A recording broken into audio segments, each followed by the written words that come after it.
jangan jadikan aku sebagai orang yang susah di akhirat. Bukan macam itulah ayat dia. Jangan disebabkan engkau aku susah di akhirat. Maksudnya, aku terpaksa berperang dengan cucu Nabi ni.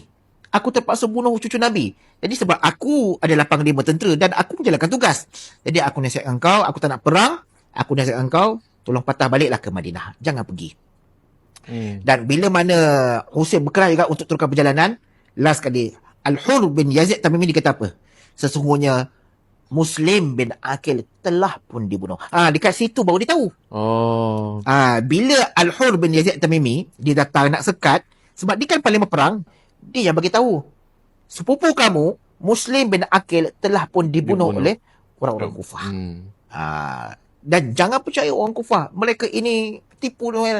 Al-Hur Tamimi bila dengar, contohlah kita dengar saudara kita, orang kita, family kita kena bunuh, adakah kita nak patah balik atau kita nak teruskan perjalanan untuk balas dendam ke apa? Kan marah lah kita. Marah lah kan. Dalam rombongan Sayyidina Husain tadi, saya sebutkan tadi, kan ada saudara. Ada saudara, ada anak Muslim bin Aqil, ada family dia. Jadi dia kata tak, kita nak tolong juga kan.